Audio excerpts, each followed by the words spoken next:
Welcome back to Sail Hub. Today we're talking about this. This is the ultramarine anchor. This is the second video that we've done on this product, and this is our long-term review. So our time is up with this anchor. We're sending it back, and we're going to let you know exactly what we think of it.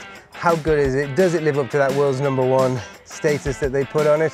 So if you don't know the anchor, a couple of quick things. I'm not going to mention the whole lot. If you do want to know about the whole shebang about this anchor, up in the description here, there's a link to the video where we talk all about it in depth, which was our first impressions.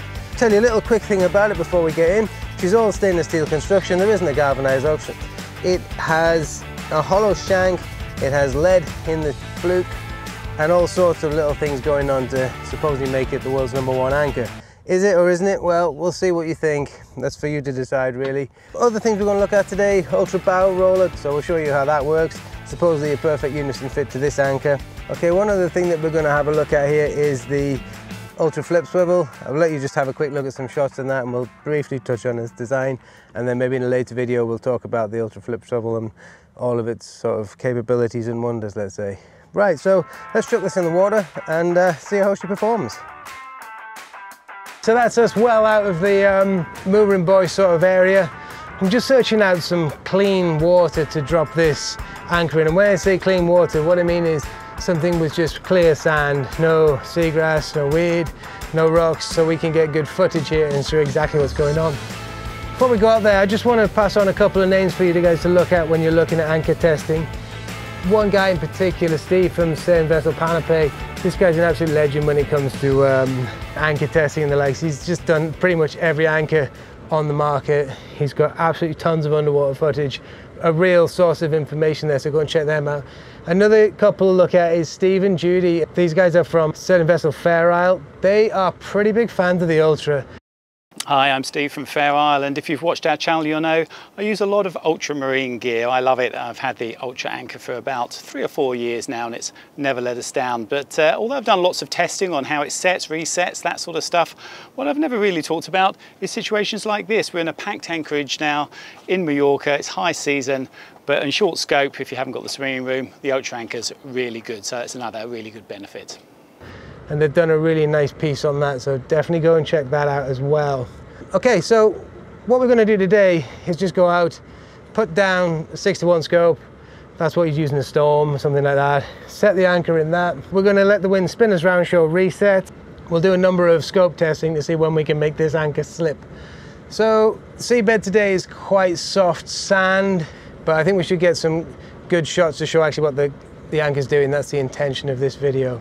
So the idea is we set a 6:1 scope. I'm going to set that against the wind. Now, the reason for that is that I can then use that 6:1 scope to show how well it sets in a proper setting, which is what you would use in a storm or something like that. So I'm going to reverse into the wind, which is a bit unorthodox, but the wind's not too strong today. We've got a maximum of sort of 10 knots. We've had a bit more this morning, but it seems to be dying off just now. So we're going to reverse against the wind and then set the anchor at a 6:1 scope, and then after that spin round. Let the wind take us round, and that'll show a natural reset on the anchor and how well it handles that. So that's the first plan. Then after that I'm going to roll through and shorten up the scope to a 4:1 and use the engine to see how well she holds, and then maybe a 3:1, and we'll see if we go any less than a 3:1. I wouldn't recommend anchoring at that, but sometimes it's nice to know what the things are capable of doing. 6:1 on a scope, what does that mean? So a scope is an angle that the anchor chain comes out at, okay, and it's a ratio between the depth between the bow roller and the ocean floor and the length of chain. So the way we do it is we need to figure out how far away our bow roller is from the seabed. So for us, we draw 1.7 meters, so that's from the waterline to the bottom of the keel. Okay, so we know that number, and then we know it's 1.3 meters from the waterline to the bow roller. So we add those two together. So that gives us our bow roller to bottom of keel depth at 3 meters. And from that we use a depth sounder and see how far down below our keel the seabed is. And I'm going to make this simple and go for 7 meters beneath the keel, which gives us 10 meters. So a 6:1 scope, 10 times 6, 60 meters. Right, so I'm going to drop the anchor here and we'll set her. We're going to set all of these tests at 2,500 revs.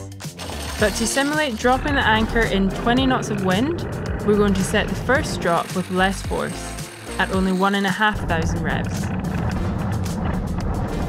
Okay, so that's us with the 6-to-1 out, 60 meters of chain. Just going to bed her down astern with 1,200 revs, then to 15.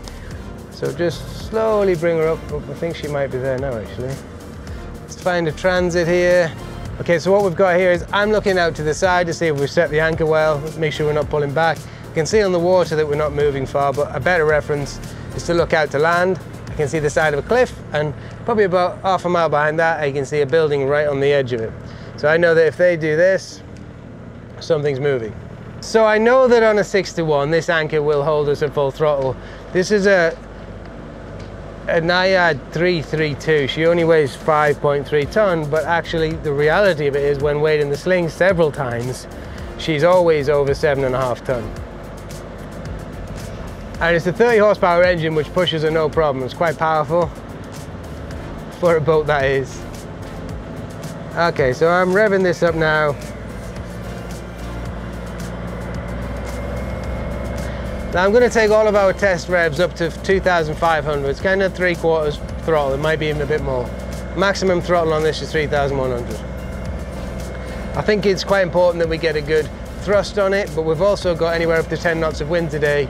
So, well, anywhere up to 15 actually, we've had gusts more. And I think to get that amount of wind with that much throttle, I think it's really important that we replicate something which is quite severe conditions. That's an enormous amount of thrust. I wouldn't like to know exactly how much, but it's a lot.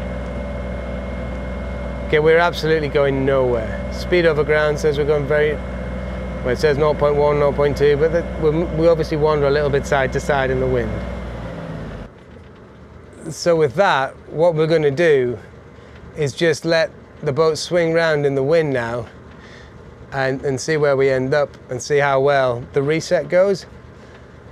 So we've had this anchor now for 2 years. 2 years we've been using it, and it's been good. It's been really, really good. You know, it's never missed a beat. It sets pretty much every single time. The only time it hasn't sat every time was my own fault.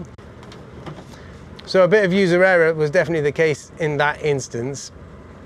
And what it was is I was actually anchoring on top of a piece of sandstone that had 1.5 inches of sand on it. So that was never going to work. So yeah. Whoa. She's spinning us round. So that's the chain getting tight there as we whip round in the wind. And that should, I think that was quite an abrupt jerk, so we might see that quite well on the camera down below. So I'm going to run this back now at that 6-to-1. I'm going to bed it in at 6-to-1, and we're going to shorten it to a 4-to-1. Now why am I doing that? It's kind of because that's the way I've always been taught, really. When we look at scopes, that's the angle of the chain.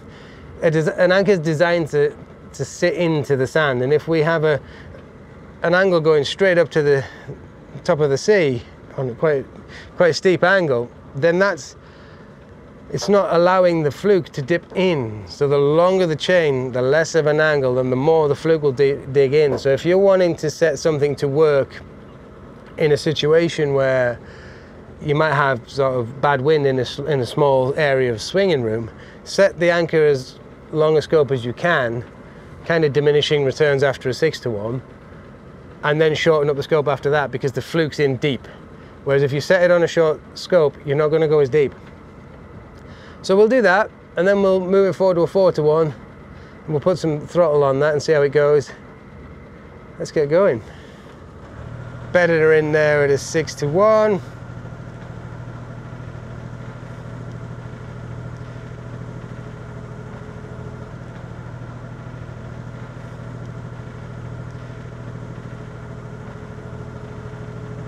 There she is.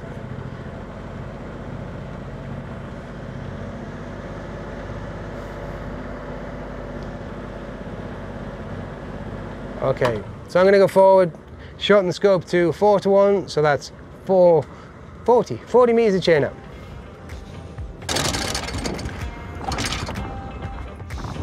Okay, so we're now bedded in, so I'm just going to go straight Straight up to 2,000 revs now. Oh, there she goes.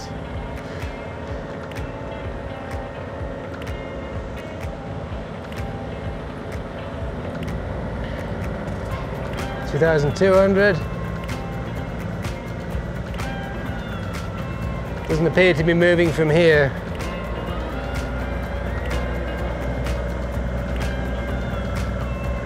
Just slowly bringing the revs up to see what happens.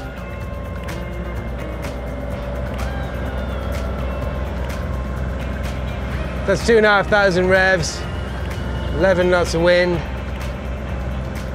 She's going absolutely nowhere. It's no surprise to me because the amount of times that we've anchored on a 4-to-1 scope, I have anchored on a 3-to-1, I don't generally go less than that.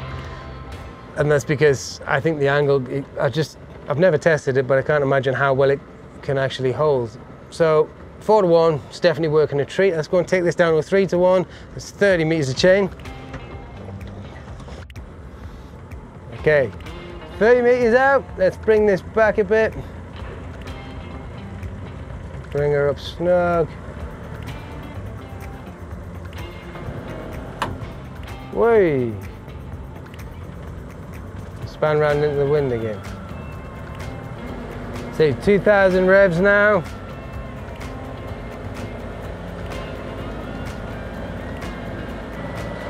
Two. Now 3-to-1, I'd be pretty impressed if she holds. Wow. This is 2,500. Some of you will be wondering why my tachometer is on the wonk. The reason that is at its peak sort of torque in the curve, the needle's directly straight up for me. It just means whenever anyone else is driving the boat, I don't have to worry about where the needle is for optimum efficiency. It's just straight up. It comes from motorsport, that's what we do there. Jesus, 2,500 on a 3-to-1. I'm gonna go a bit more.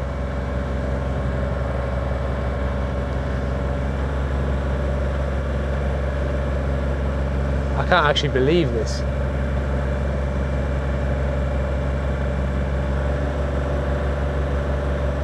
Now, I'd be very surprised if this isn't creeping a little bit under the water that we can't see.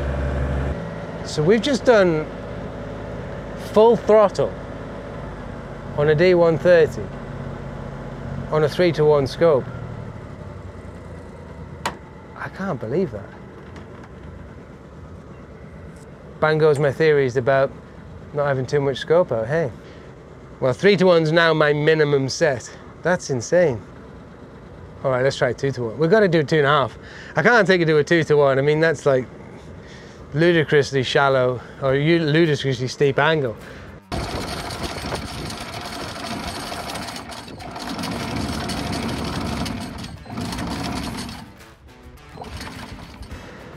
Okay, so we've got 25 meters out, so that's a 2.5-to-1, 25 meters of scope out at the moment. Just bringing her up gently till she bites, and we'll do the same again. I can't believe that at 3-to-1, full throttle. It's calmed down here at the moment though, the wind is minimal, very, very little swell in here, but I think it still demonstrates exactly what the anchor's doing. Okay, so 1,200 up to 15.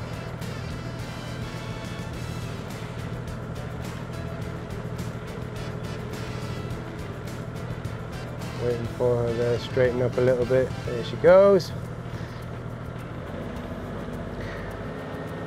Given the last one, I'm going straight to 2,000.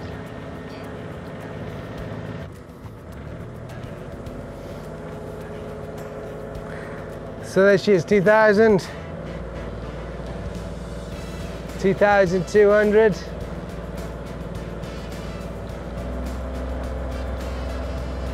2,500.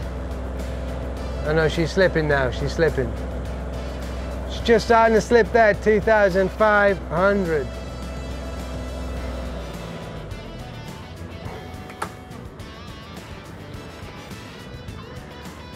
So maybe that's, I don't know, 2/3 of throttle, something? I don't know. That's insane. I can't believe that it's doing so well. I mean, that's a huge amount of torque going through that prop. It's a flexible prop that we've got on this boat. It's the 3-braid version, so there's a lot of torque going through that. So, you know, to be able to sustain that at a constant pull, I think is quite good. So we've figured out that we can make it drag on a 2.5 to 1, and that's basically going to need a lot of power. So at 2,000 revs, I think she'll sit. Let's just have another go. I think at 2,000 revs she'll sit all happy there. So 2.5 to 1. Pull her up tight again. Bloody hell. She sets like a handbrake. That's her. She's set good and proper again. Okay, so we're sitting at 2,000 revs on a 2.5 to 1 scope. And she's just sitting there. Nothing's moving, nothing's changing, completely still.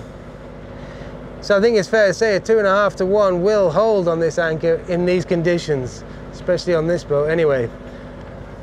So I'm just going to ease off the throttle so you can hear me a little better. That's insane. Lock the wheel off at that and we'll just hang out here for a bit.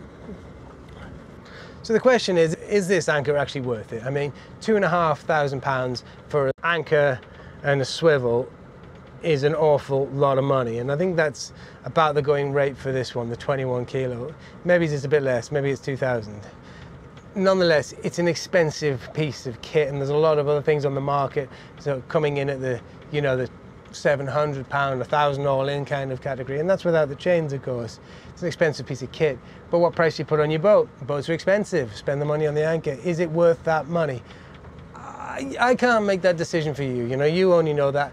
You only know how much money that you have. But what I would say is that this is probably the best anchor that I've used to date. I haven't tested the new Rockner, the Mark II. Would love to do that. Maybe we'll get that on test soon. Haven't tested the Spade to the point where we've done this with it. I've used the Spade a lot. Very good anchor. Now, there's reasons that the Ultra is so expensive, and it's because it's stainless steel. They don't do a galvanized option. They can't do a galvanized option and guarantee it landing the right way up every time. And that's because you can't galvanize something that's hollow. So I can understand that, and I can understand why they stick by their design and do not do a galvanized option just for the sake of making something cheap. You know, it's expensive, but it works. It's definitely does work. I think being able to anchor on such short scopes is really quite amazing. And given somewhere like the Mediterranean, that's really important. A place in Scotland as well, where you've got rocks around you. Short scope's really important to have that. The other thing that does offer is a full system. We do have the bow roller on the boat, and we do have the flip swivel. The flip swivel really works in that it orientates the boat onto the boat perfectly. It spins the anchor around from any orientation, and when you bring it onto the bow roller, it works perfectly in harmony with the Ultra bow roller, as you would expect. To pull it apart though, you know, the bow roller is brilliant. It's very strong. It works a treat. There's no issues with it whatsoever. But, you know, it's got these 2 thumb wheels which you use to tighten it down. They're an anti-vibration thing is what they state, so they don't trust that once we're going out to sea. I can understand that due to the taper on the shank. But you get this sort of feeble little hook thing. And it's like, for the amount of money that you're spending, what's the story with this hook? Surely with, you know, the amount of experience that Ultra have got here, they could come up with something better than a hook. So that's one thing. Other thing with the bow roller is it does work. It has sort of an articulating front piece which moves around and whatnot. I wasn't too keen on having more moving parts than you needed, but it does take it away from the bow a little bit. And it does work. It does help it bring it in nicely, and it does clear the furler every time. And we've got the Facnol flat deck furler on here at the moment. It's quite close to the stem head, and it still doesn't clobber it, so that's good. So the swivel is its own thing with Ultra, and you do have to use the Ultra swivel because the anchor's only got the single dead eye in the back, and that's okay. And the swivel's made of duplex stainless, so it's very strong, but I do think it has too much friction in that, and maybe it could be made better. But what we have to remember with swivels is failure is usually the problem. And the numbers are stamped in the side of the Ultra one, and the numbers are absolutely frighteningly strong. So I'd really like to test one of these to destruction to see if they actually do live up to their claims, let's say, because it's insanely tough. So that is something that's definitely worth the occasional twist in the chain. So yeah, maybe that's okay. Maybe it's just ours. Maybe we've got something gone a bit wrong with ours over the years. I don't know. But it's not really a problem. I must stress it is pretty easy going. Apart from that, always sets, easy to recover the anchor. And yeah, I could really recommend it. But is there other things that you could save money on? Quite possibly. I'd actually really like to know what you're using for your anchors. And the reason I say that is that our testing is up on this anchor. So it's going back to Ultra. Be really interested to know which ones other people can recommend to us, and we'll put it through the same testing and see what we get back. Regarding more places for information on the Ultra before you go and spend your hard-earned cash, definitely check out Steve and Judy from Sailing Fair Isle. They, I think, are quite big fans of the Ultra. They've got one on their boat at the moment. And Steve from Sailing Vessel Panoply. Now, Steve does an absolutely huge amount of anchor testing, so definitely check out his channel. If there's an anchor out there, this man has tested it, and he's got huge knowledge as well. Great underwater shots, and really good source of information for anchoring. So I think that pretty much wraps up this episode for Sail Hub. Please do like and subscribe. It makes a huge difference to us and our channel. We've got a whole bunch of other stuff that we're working on for the next part of the summer, really. Loads of boat shows. We'll be in Southampton, we'll be in La Rochelle. We're over to Greece doing some filming over there, and loads of reviews coming out, and loads of tech stuff from the industry. So do get involved, stay in touch, and we'll see you next time, guys.